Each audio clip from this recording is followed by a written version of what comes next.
A proposal in Washington state that would ban landlords from charging more on month to month leases than they do on annual leases is one of dozens of new laws that they're proposing, and they're all bad for landlords. I'm Tony, and this is Real Estate Investing and Landlord News.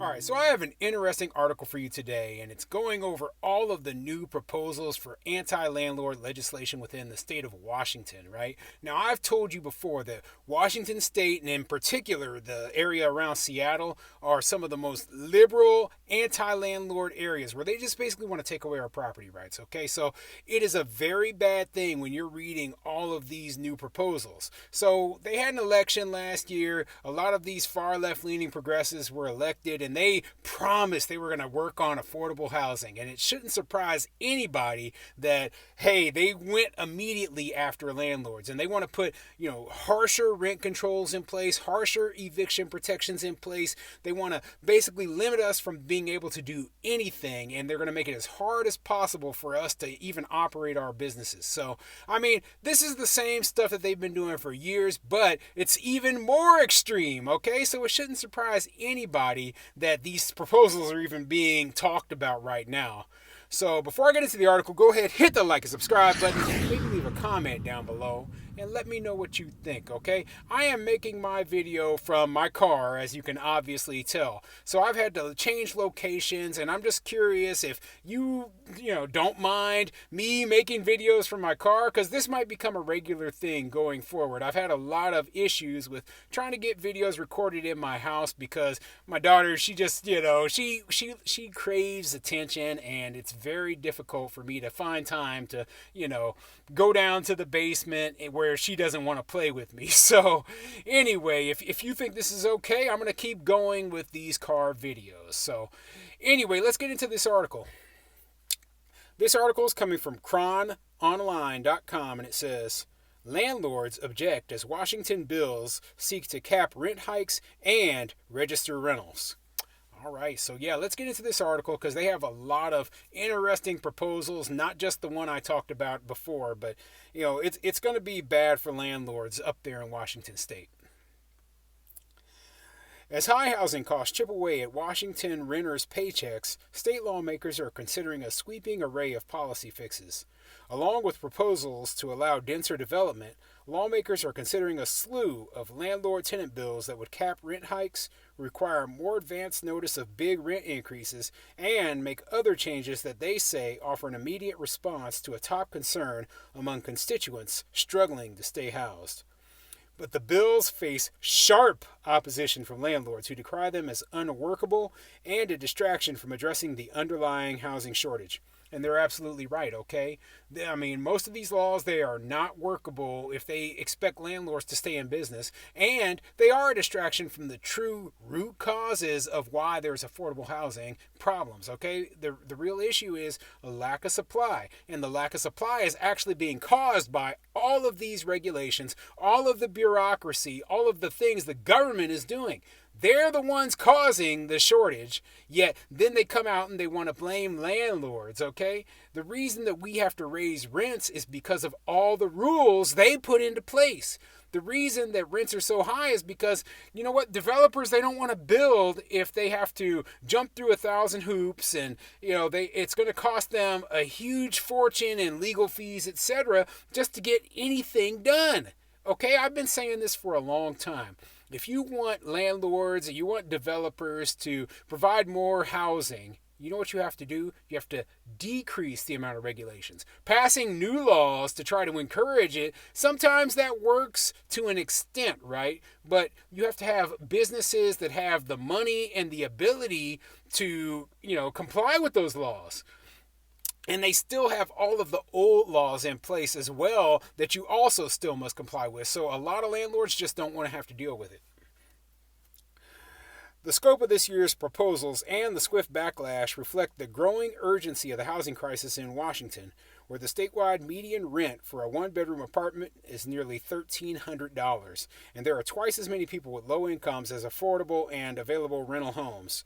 Many state lawmakers were up for re-election last fall, knocking on voters' doors. They were out on the doors, said Representative Strom Peterson, Democrat from Edmonds, who chairs the state House's Housing Committee, and they came back with a pretty resounding, cohesive voice that the cost of housing is the number one issue that we need to deal with this session. So yeah, now they're going to go over all of the little, decisions and, proposals that they have, right? And it's more of the same. So, get ready for this. Limiting rent hikes. Brianna Vasquez, who, they talk, to some tenant, right? And so let's skip down and get straight to the part where they actually talk about what the proposal is. HB 1388 takes aim at that type of increase. The bill would prohibit many landlords from raising rents by more than 7% per year and prevent them from charging more for a month-to-month lease compared to a long-term lease or vice versa. Another bill, HB 1389, would impose a similar cap but offer more exemptions for landlords. So yeah, they immediately get into, they want to make it so that you can't charge more for a month-to-month lease than you can for like a regular 12-month lease, right? And I am 100% opposed to that, okay? The reason being that why we charge more on a month-to-month lease is because, we have to, it's easier for us to prepare if we lose a tenant if we are the ones who decide when the tenancy is going to end. So what the response from a lot of landlords is going to be is no more month-to-month leases. Okay, we're going to put everybody on a year-long lease, regardless of what the tenants want, right? And the tenants who can't deal with that, well, they're just not going to be able to find any housing. So they're going to create a situation where tenants who need month-to-month leases, they can't get them because very few landlords want to deal with them. While Washington also desperately needs more housing, limiting rent hikes would provide immediate help to the people who are most at risk of losing their housing now, said Representative Nicole Macri, Democrat from Seattle, who is sponsoring HB 1388. Yeah, and they always say that, right? Well, we need to provide an immediate impact, something that happens right now. So that's the problem with rent controls, right? You benefit the people who, need affordable housing right now. But you know who doesn't benefit? The people who need affordable housing 20 years from now. The people who need affordable housing 5 years from now because they won't be able to find it.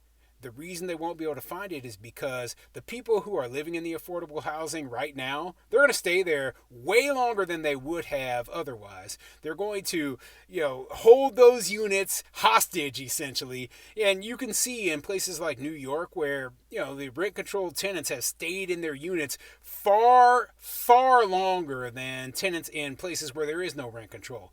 You'll see some cases where tenants will stay in their homes for 30, 40 years. They'll die in their unit rather than move out and move on to somewhere else because they're getting such a good deal on rent. Okay, so I'm going to read some of the other proposals they have here because, that isn't the only thing. That caught my attention, but, that isn't the only thing. So it says here, let's see here. Longer notices of rent increases. Lawmakers are considering ways to give tenants more advance notice of rent hikes, even if there's no limit on how high those rents can go.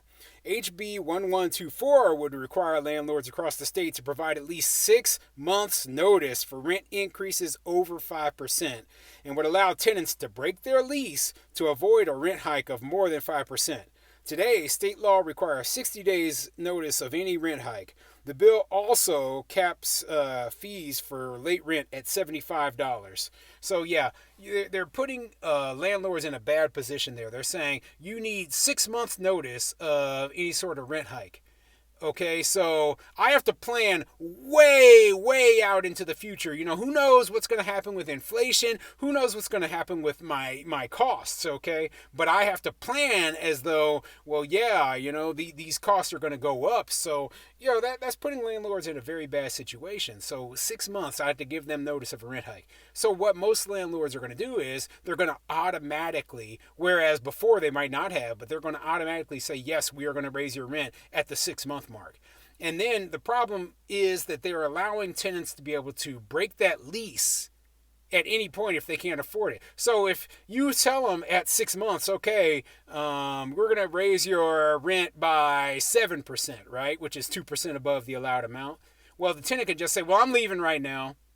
And, your 12-month lease is basically useless. So, you're taking away any incentive for landlord. You know what? You're making our leases pointless. Pointless contracts. And that's kind of why are we even signing leases at this point? Okay, they want to make it so month to month is the same rent as yearly leases. They want to make it so that a tenant can break the contract whenever they want, so that you can't do rent increases as you see fit. So that the government sets the level of the rent, not you. That it has nothing to do with inflation, nothing to do with if your costs have actually gone up, nothing to do if you've made improvements to the property and are just trying to get a return on all of the investment you made. The only thing they're doing is trying to punish landlords, and you know what? It's not going to help with affordable housing. So, there's a few more proposals in this article here, and I'll put a link to the article in the description, but, it's more of the same. So, like I've said, Washington State, Seattle in particular, but all of Washington State is one of those places where I wouldn't invest as a small landlord, because you're just going to get punished more and more as time goes by.